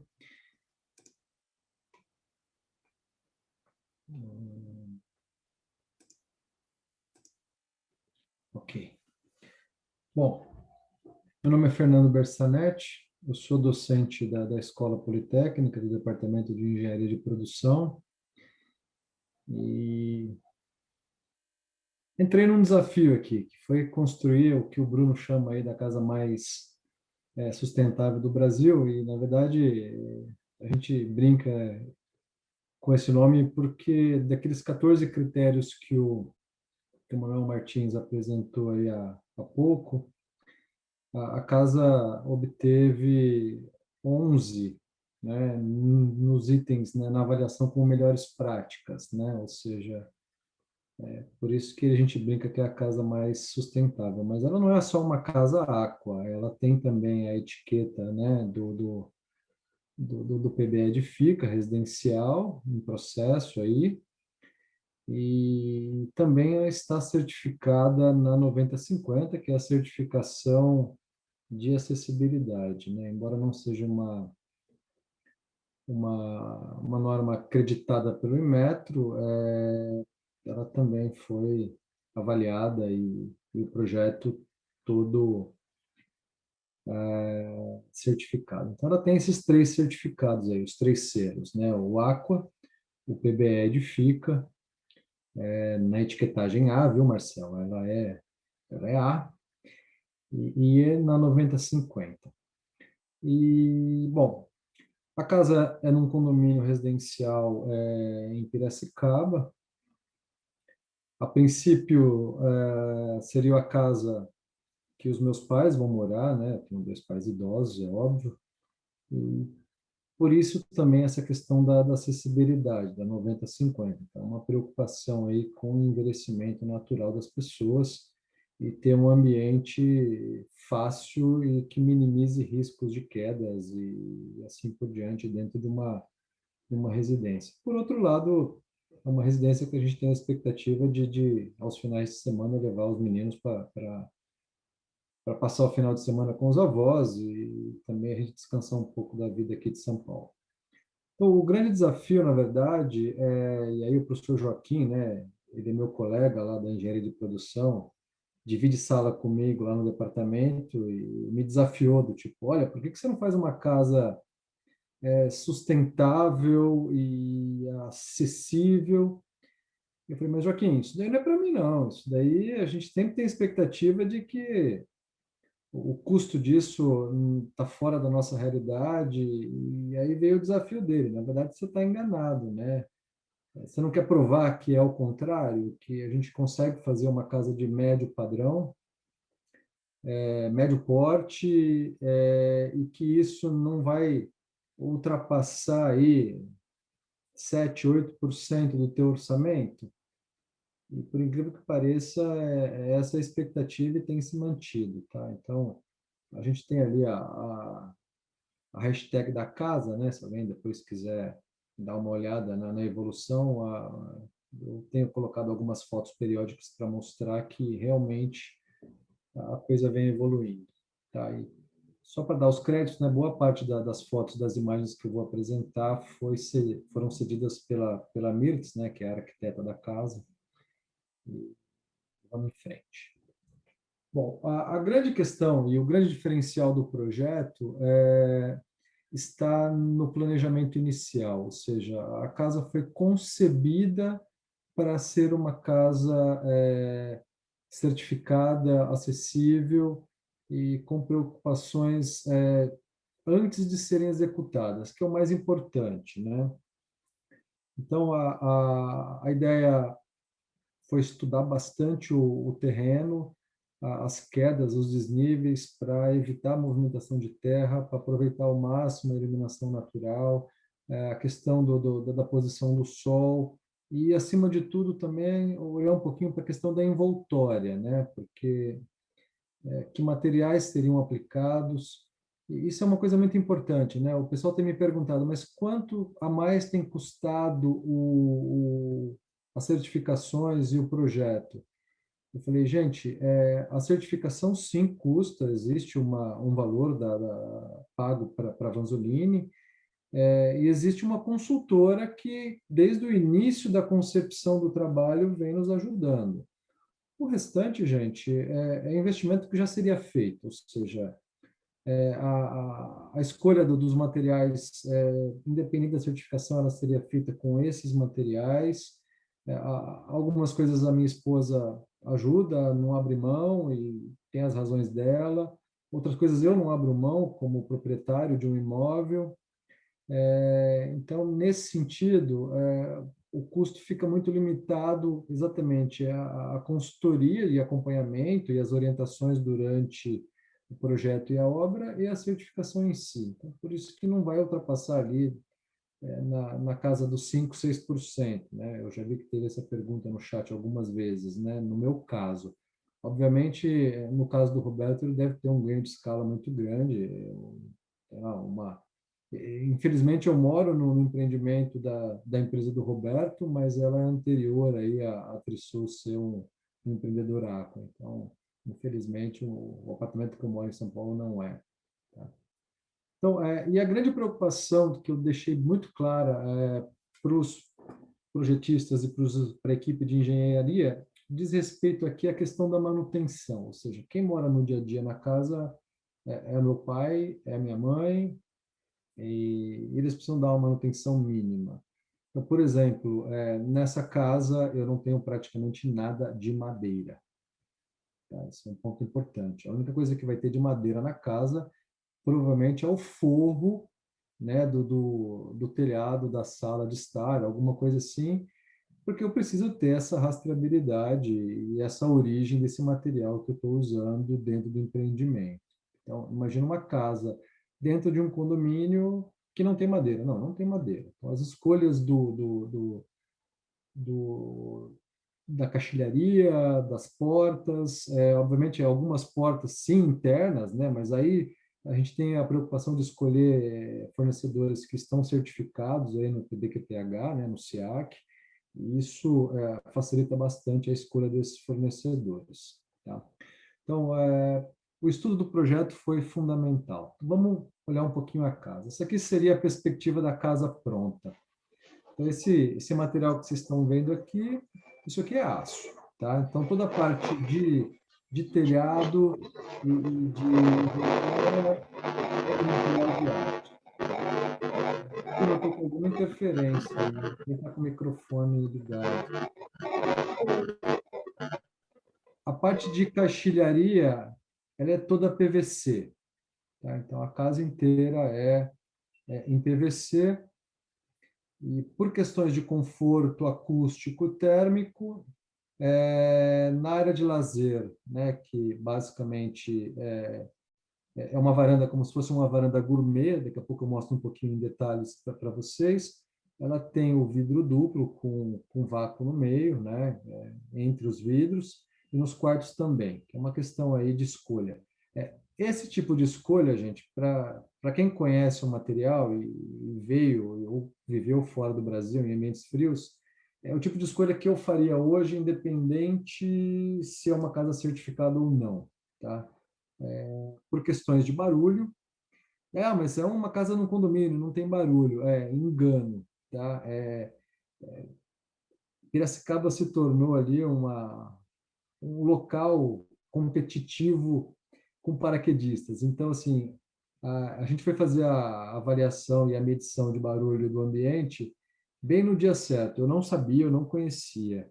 E foi num sábado de manhã, que é onde os aviões que soltavam os paraquedistas sobrevoavam o tempo todo o condomínio. E ali deu um pico, parecia que você estava num ambiente barulhento de São Paulo. Então, assim, é uma avaliação importante. Tá? A casa ela é elevada em relação à calçada, isso é um ponto importante também. Então, esse pavimento térreo, ele é todo dentro da 90/50, ela está no limite ali do permitido de acessibilidade. Isso foi uma briga com o condomínio, porque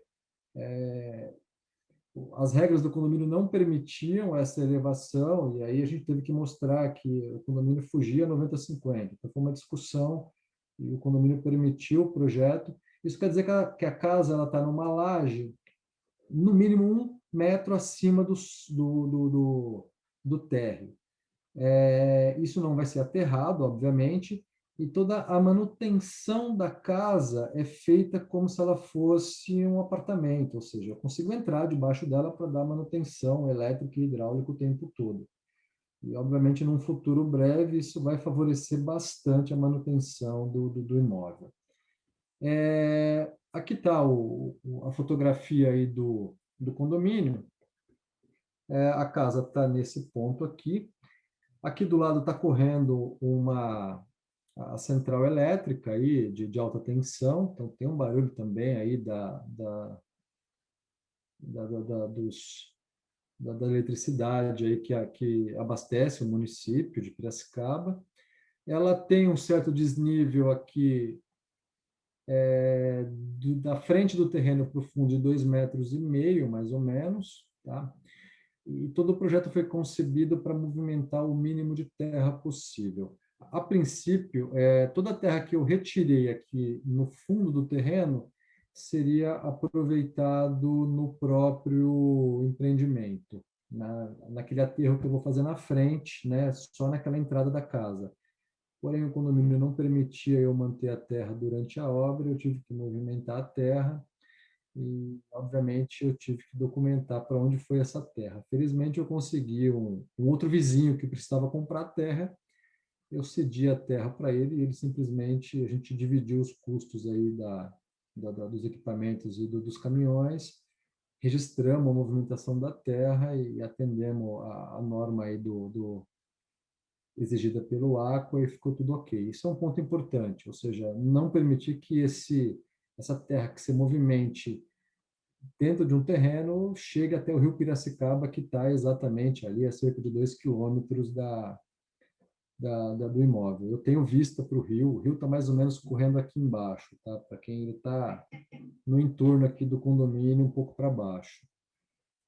Bom, esse aqui é o projeto da casa, tá? Então, eu tenho aqui telhas com célula fotovoltaica, então eu tenho uma geração de energia bem acima do que eu vou consumir. Então, tem todo um estudo aí dessa conexão aí com a rede e o smart grid aí para fazer esse balanço de carga aí. Então, eu tenho uma sala de estar aqui, com, obviamente, muita iluminação natural. Aqui será a minha varanda de lazer, né, minha varanda gourmet.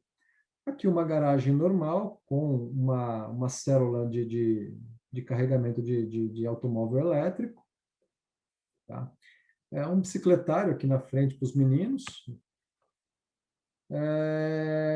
E aí eu tenho toda essa parte terra, eu tenho a suíte aqui dos meus pais e mais uma outra sala de costura com um banheiro acessível nesse ponto. Então, obviamente, tudo isso aqui é terra, isso aqui é tudo dentro da 90-50. Tá? A iluminação, basicamente, eu tenho janelas de grande porte de todos os lados, mais uma iluminação natural aqui entre as duas águas do telhado, tá? Com abertura para exaustão, como se fosse uma antiga, qual era o nome que eles davam para isso? Claraboia. Né? Na parte superior, toda a parte aqui eu tenho a área técnica da casa, com aquecimento de água, com aquecimento solar, um telhado verde, e aqui eu tenho um mirante da casa para a parte de baixo do condomínio, com vista para o rio, inclusive, lá embaixo. Isso também vai permitir uma envoltória que tenha menor troca de calor com o ambiente. Tá? E na parte de baixo, que é onde eu fiz a retirada de terra, fica o meu dormitório, né, com o banheiro e o dos meus filhos. Eu tenho 2 meninos, e ainda com uma quadrinha de basquete aqui no fundo, que eles são fissurados aí no basquete. Tá? Então, basicamente, esse é a visão explodida do imóvel. Agora eu vou mostrar um pouquinho a planta. Então, aqui eu tenho a garagem, aqui a parte de lavanderia, aqui eu tenho uma oficina para mim e para o meu pai brincar um pouquinho. As bicicletas eventualmente ficam aí. Sala de entrada, sala de estar, uma copa. Aqui a área de lazer. Obviamente, eu não por questões de manutenção, eu não tenho piscina nesse imóvel, mas aqui tem uma jacuzzi para 6 ou 8 pessoas, tá no projeto. O aquecimento dessa jacuzzi é com passagem de gás. E os dormitórios normais aqui. E aqui a escada que sobe um pedaço para fazer toda a manutenção na parte de cima, e para o telhado verde, e descendo, desce para os outros aposentos que ficam na parte de baixo. Então, aqui está o quarto dos meus filhos e aqui seria o meu dormitório da minha esposa. Bom, aqui eu tenho uma laje técnica. Nessa laje técnica eu tenho reaproveitamento de 10.000 litros de água de chuva para descarga e para a parte de plantas, né, e quintal. Então, a princípio, eu não vou precisar de água pluvial ou de água da Sabesp, no caso, potável, para descarga e para jardins. E um outro tanque aqui, que é o tanque de água potável, que abastece aí o restante da casa. Tá? Tem parede verde espalhada por quase todos os muros da casa, esse é outro ponto importante, e aí era um item importante de projeto da minha esposa, que gosta das paredes verdes aí, e o telhado verde. Então é uma casa que basicamente em termos de troca é mínima, reaproveita muita água e gera energia. Então, a princípio, a gente tem uma expectativa de redução de consumo de água potável entre 50% e 60%, e basicamente a meta é ter autonomia de energia quase que total, com exceção do período noturno, né, que aí não tem muito o que fazer, eu não tenho geração à noite, mas em função daquilo que durante o dia eu gere e jogue para a rede, eu tenho aí um balanceamento de carga. E o legal é que agradeço bastante aí o pessoal dando ao crédito, né? A telha é a telha Tegula da Eternit. O pessoal da Eternit nos ajudou, inclusive, a fazer o cálculo da quantidade de telhas necessária para o projeto aí. Então, vale a pena dar o crédito para eles, que eu acho que é importante. Tá? Bom, aqui está o canteiro. Então, essa aqui é a parte de baixo do canteiro, nessa primeira foto aqui. Alguns desafios importantes, né? Por questões de envoltória do Procel, a casa é feita com toda a parte externa com tijolo cerâmico maciço. E aí o primeiro desafio, né? O desafio sempre na questão dos fornecedores, né? Uma coisa é comprar bloco da Tatu, que está no PDQ-PH e sem restrições. Outra coisa é desenvolver um fornecedor local de tijolo, que, obviamente, a gente precisou fazer teste, levar para o laboratório. O Falconbor testou os tijolos e conseguimos um fornecedor local que atendesse todas as questões legais, trabalhistas e assim por diante, e que tivesse um produto adequado. Então, felizmente conseguimos. E esse é o ponto importante, né? O fornecedor está desenvolvido. Se alguém quiser fazer uma casa similar ou comprar o tijolo dele, está lá. Me manda uma mensagem no particular que eu dou o contato e pode comprar tijolo à vontade, certificado aí depois. Tá? Aqui dá para ver um pouquinho a ideia da casa. Ela está elevada em relação à parte aí da calçada, né? Então, toda a manutenção é feita pelo subsolo da casa. Então, isso vai facilitar bastante a vida depois. Não vou precisar fazer tratamento de madeira, que é um ponto importante, né? Todo ano ter que invernizar, tratar madeira, que a gente sabe que em residências unifamiliares que tem muita madeira, isso acaba sendo um processo usual. Temos aí, em termos, quase 40% de permeabilidade no terreno. Esse é outro ponto importante que foi deixado aí, de projeto. Então, a minha recomendação, esse é o ponto importante. Quer fazer uma casa sustentável? Tem isso em mente na concepção da casa, né? Ou seja, não dá para ter a casa pronta e achar que vai dar para adaptar depois, porque aí é só dor de cabeça e talvez não consiga os parâmetros adequados nem do PBE, né? Nem da etiquetagem e também do Aqua. Então, A preocupação tem que vir logo na concepção do projeto. Aqui a primeira laje, ainda a segunda laje ainda não está, ainda não foi cheia, né? Ainda a gente não fez a segunda laje. A perspectiva da entrada da casa, aqui seria mais ou menos uma foto do fundo, né? Para quem está lá no fundo, tem as plantas, tem árvores frutíferas, mas tem as saídas aí para o quintal e a parte elevada. Então, os mais novos ficam na parte de baixo e os mais idosos, por questões de mobilidade, vão ficar na parte térrea do imóvel sem precisar descer para a parte de baixo. Tá? Aqui seria uma outra foto da perspectiva aí, então, outro ponto importante. Né? Só para dar o crédito, né, que a Mirtz e a equipe dela, do escritório dela, que fez toda a parte arquitetônica e de paisagismo do projeto. A Mirtz apareceu uma indicação da Vanzolini, que deu uma lista de 5 possíveis arquitetos para fazer o projeto. Dentre os 5, eu acabei conversando e me entrosando, e graças a Deus aí a Mirtz tem dado um suporte fantástico. Aqui os outros projetistas, né, o pessoal que fez toda a parte fotovoltaica, estruturas, instalações elétricas e hidráulicas.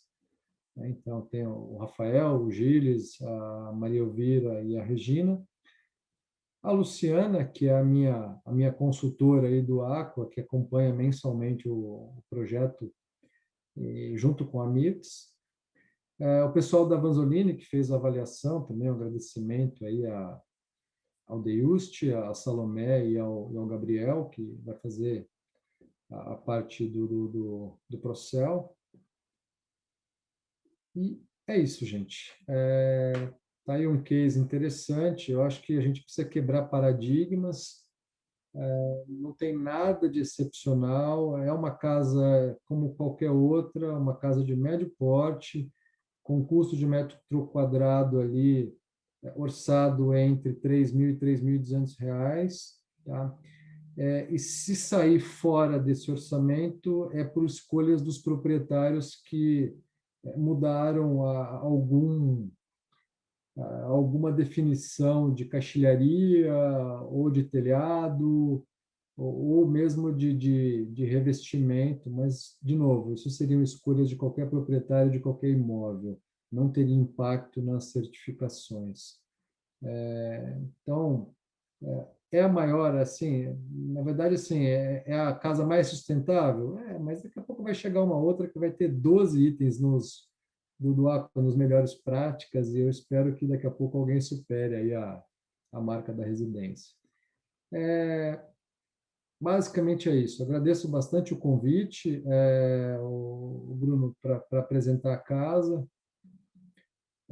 A perspectiva é que em janeiro a gente consiga já começar a ocupação do imóvel. Então, tudo aquilo que o Roberto falou, que o Marcel falou e que o Martins falou, faz parte do dia a dia, ou seja, são escolhas, e a escolha vamos escolher uma torneira, uma ducha que tenham restrições em termos de vazão de água. Sim, faz parte do projeto. As caixas d'água estão todas no subsolo, então precisa de alguma pressurização, precisa, mas dentro de normas tranquilas, e a gente consegue ter digamos assim, um bom banho com uma boa ducha, tendo uma vazão mínima de água. Consegue ter uma boa geração de energia e utilizar os equipamentos dentro de casa também com racionamento de energia. Então, e acima de tudo, acessível, né? Que é outro ponto importante. Tanto em termos de acessibilidade de verdade, como de custo de obras e custo de investimento. Aí. Bruno, obrigado pelo convite. Para mim é uma grande satisfação apresentar aí, quebrar esse paradigma e derrubar o paradigma de que não dá para fazer. Não, dá para fazer e qualquer outro vizinho meu, qualquer outro casal, família que queira construir uma residência unifamiliar, pode fazer, obviamente, dentro desse limite aí. Eu estou falando em 6% do orçamento Isso eu estou excluindo ainda o terreno, né? Se eu incluir o terreno nessa conta, o valor cai ainda até mais. Ok? Devolvo a palavra, Bruno. Fernando, parabéns, excelente. Obrigado pela sua contribuição, obrigado pela exposição e por tudo que você tem passado aí, enfim, que realmente é possível fazer, né? Existe um mito que casas unifamiliares, eventualmente, não dá para se trabalhar com certificação, e aqui você trouxe o seu caso aqui, não só com uma certificação, mas com 3, né? Acho que a gente tem mais um pouquinho, a gente acabou extrapolando um pouquinho do tempo, mas eu vou pegar uma das perguntas aqui, né? Acho que se a gente responder de forma sucinta, são poucas, acho que dá para a gente ainda aproveitar um pouquinho do tempo. Acho que essa eu vou destinar aqui para o Roberto Júnior, tá? Do Jefferson Soares. Ele coloca o seguinte aqui: qual a valorização do imóvel, né, certificado em relação a outro não certificado? Ou, em outras palavras, quanto se aumenta o valor desse imóvel? Acho que o Eu gostei Fernando da também pode pergunta, contribuir. viu? Eu gostei da pergunta. Eu também tenho interesse na resposta, Roberto. Olha, aqui nós adotamos as certificações e estamos esperando até hoje algum incentivo, tipo um IPTU verde, alguma ação governamental a nível estadual, municipal, sei lá, quem sabe federal, que até o momento não veio. Mas esse investimento que nós fizemos, ele é um investimento, ele é um diferencial de vendas. Então, é um dinheiro que nós destinamos ali, é um diferencial. Estou agregando para o cliente. Então, eu acredito que, com o passar do tempo, haja alguma valorização, mas hoje não dá para mensurar.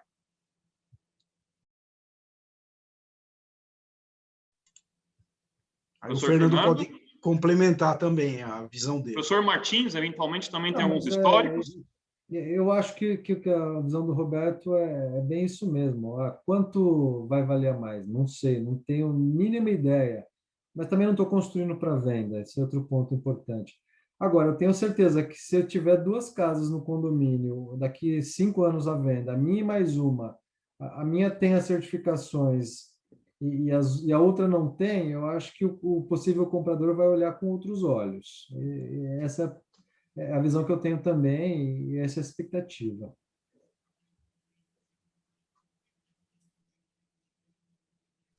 Eu queria acrescentar que, sem entrar em detalhes e números, mas muitos empreendedores reportaram justamente essa preferência, essa escolha. Não um sobrepreço, mas um fator de escolha, de decisão e de velocidade de venda.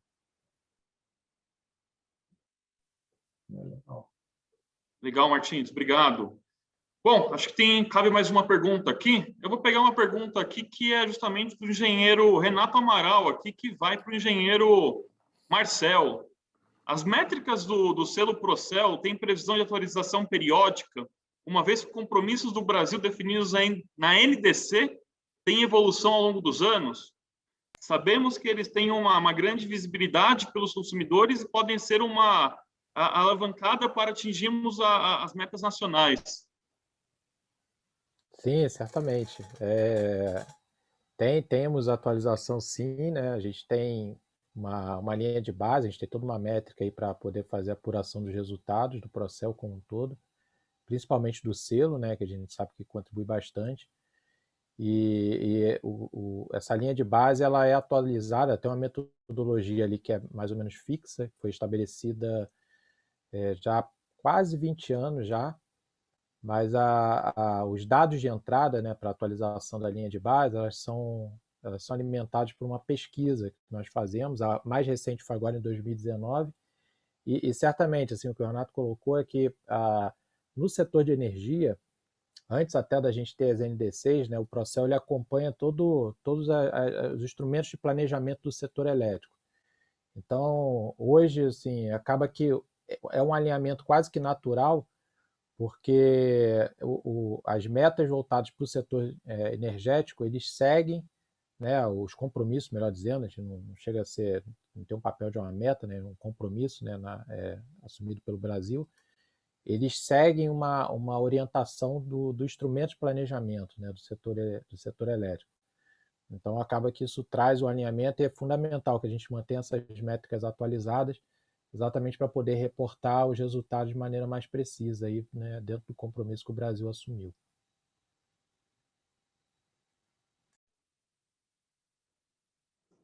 Ótimo, Marcelo, muito obrigado. E agora, para a gente encerrar, a última pergunta aqui, que vai destinada justamente aqui ao engenheiro Roberto da Trisul, né? Quais foram os desafios da Trisul, né, encontrados na implementação dos pontos de recarga para carros elétricos no empreendimento? Olha, eu vou falar para você, o desafio mais foi a decisão de implantar, de sair na frente. Em termos de custo, esse ponto é só o ponto em si, não houve um investimento para colocar esse ponto. É o preço da estação, do recarregador. Investimento muito pequeno. O desafio, nenhum, porque a gente já tem certificação Selo Aqua, certificação Procel. Os desafios foram essas implantações. Colocar o ponto de recarga já entrou no pacote, já estava tudo andando. Para nós, assim, foi uma decisão só. Investimento muito pequeno, muito pequeno. Ótimo, Roberto, muito obrigado. Eu acho que, na verdade, o desafio está na visão dos empreendedores, né? Fazer com que eles mudem a filosofia e passem a implementar essas soluções, né? Bom, gente, a gente pode... Chegamos aqui ao final, na reta final. Eu passo a palavra para vocês, caso vocês queiram fazer as ponderações finais, para justamente a gente fazer o encerramento. Algum de vocês quer passar um recado final, fazer alguma ponderação?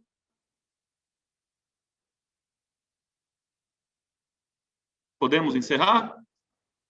Só queria agradecer. Acho que foi muito legal, muito bacana e espero nos encontrarmos aí num futuro breve e depois, quem sabe, eu não consiga mostrar a casa finalizada para vocês aí. Então, obrigado, Vanzolini. Obrigado pela oportunidade e obrigado aos demais palestrantes pelo material muito interessante que foi mostrado aqui, coisa com aplicações realmente bastante práticas aqui, foi muito proveitoso. Obrigado.